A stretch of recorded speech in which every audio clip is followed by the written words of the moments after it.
Dear students வணக்கம். Sir இப்போ இது நம்ம பார்க்குறது வந்து ஒரு ஆர்கானிக் ப்ராப்ளம். சார் இது பேஸில் வந்து கேட்கலாம். இப்போ வந்து ஃபார்முலா கொடுத்துருக்காங்க C6H6O, இது ஏ. சம்டைம் வந்து உங்களால் ஏ கண்டுபிடிக்க முடியல அப்படின்னா அதுக்கு ஒரு க்ளூ கொடுப்பாங்க. It gives a violet colour with neutral ferric chloride. So எது gives a violet colour with neutral ferric chloride அப்படின்னா பென்சின் ரிங்கில் ஓ வச்சுருக்கணும். அப்போ C6H6O அப்படிங்கிற ஃபார்முலாவும் C6H5OH ஒத்து வருது. அப்போ அது ஏ வந்து ஃபீனால். ஸோ அதை NH3 கூட சேர்க்கும்போது பி கிடைக்குது. இந்த ஃபீனாலை NH3யோட சேர்க்கும்போது அமோனாலிசிஸ் பி கிடைக்குது.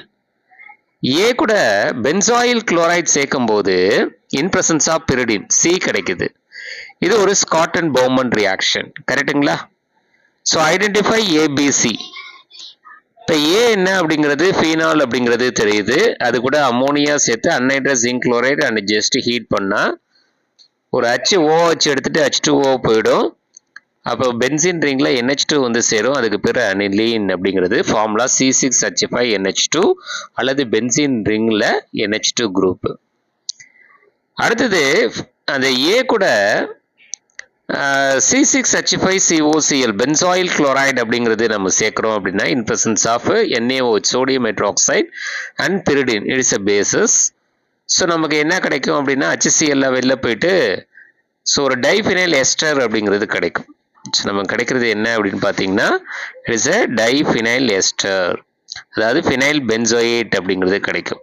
இட்ஸ் அ ஃபினைல் பென்சோயேட் அப்படிங்கிறது கிடைக்கும். சரிங்களா?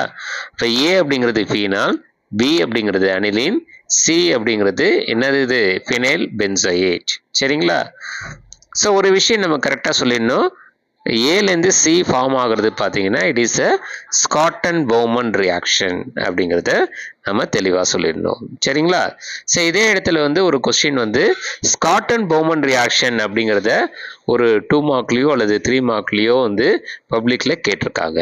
சரிங்களா? Wish you all the best.